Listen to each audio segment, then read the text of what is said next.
Welcome back. A record number of Republican women won House elections in November, shattering the left's portrayal of the GOP as a boys' club and stemming the tide of the media's forecasted blue wave. Joining me now to talk about the long-lasting effects of these wins is newly elected South Carolina Congresswoman Nancy Mace, along with former Austin City Councilwoman Troxclair, who's the author of Step Up, How to Advocate Like a Woman, which is a guide for right-leaning women to run for office. Nancy Mace, there you are. I saw you a couple of weeks ago on another channel, and I thought that is a very cool lady, and I want to introduce her to my audience as well. So welcome, and I'd love you to start by just telling us your story of how you got to where you are today. Yeah. No, and thank you, Steve, for having me on tonight. I really appreciate it. This is such a great and humble opportunity to be part of this very diverse and inclusive freshman class. My life has been a series of second chances, ups and downs. I've had as many failures as successes. And in fact, I dropped out of high school when I was 17, and my first job was as a waitress at a Waffle House on the side of the interstate. And when I won this seat in November, I had my speech, my acceptance speech, in the parking lot of that very same Waffle House where I got my start. And so I joke I'm going from the Waffle House to the U.S. House. But shortly thereafter, I actually was able to get into college and became the first woman to graduate from the Citadel, the Military College of South Carolina, 21 years ago. And so it's not just Democrat women that have a monopoly on breaking glass ceilings. Republican women and conservatives, we've been doing it all of our life. And it's very humbling to be a part of this story this year in such a historic election. It's exciting.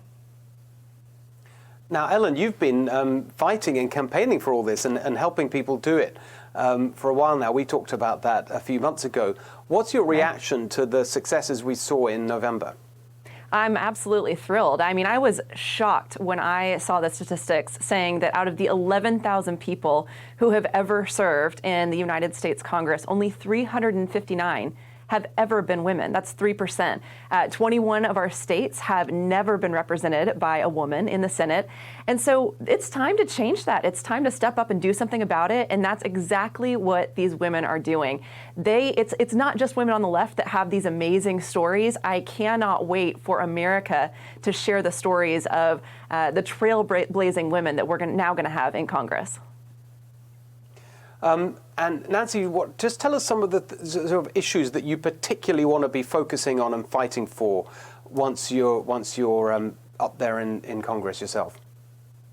Right. Well, we can see right now with COVID-19, that is on hearts and minds of families everywhere, especially people who've lost their jobs, lost their businesses, lost their livelihoods. South Carolina as a whole, we've done a really good job of balancing, keeping people safe and healthy with getting back to work. And our unemployment rate hovers just north of 4% right now. But there are many states that aren't taking those similar or same actions, and their economies are crumbling. So getting us through this pandemic is job number one, but also ensuring that, as we look at this and spending in the future, we haven't been holding each other accountable. And so I think we really have to look at our budget, look at fiscal policy, look at the rise in the national debt and the deficit that we have every year. It's untenable, and we've got to make smart decisions in the future with targeted reliefs, really focusing on those that need it most, and getting our folks back to work safely. That's extremely important.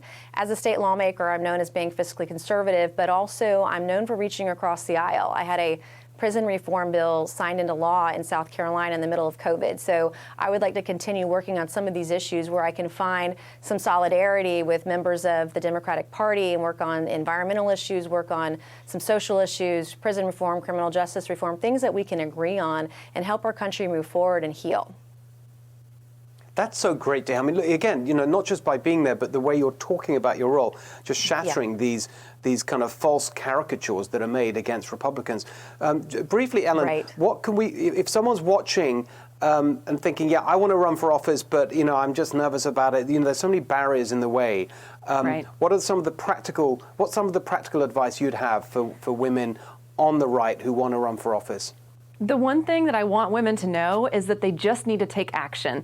They just need to believe in themselves. We need your leadership, and if you don't do it, who will? If we care about the future of this country, if we care about protecting the freedom that makes America so exceptional, we have to have the right spokespeople to deliver that message. We have to have the right role models for our young women to look up to. So this isn't about, vote for a woman just because she's a woman. It's about we have outstanding women across this country, and those stories are being told in a relatable way. So now you have a foil to the AOCs of the world who can say, I went from Waffle House to the U.S. House, and they're the ones that are going to have the policies that are going to bring our next generation of women up. And it's believe in yourself, and even if it's scary, even if it's risky, just do it.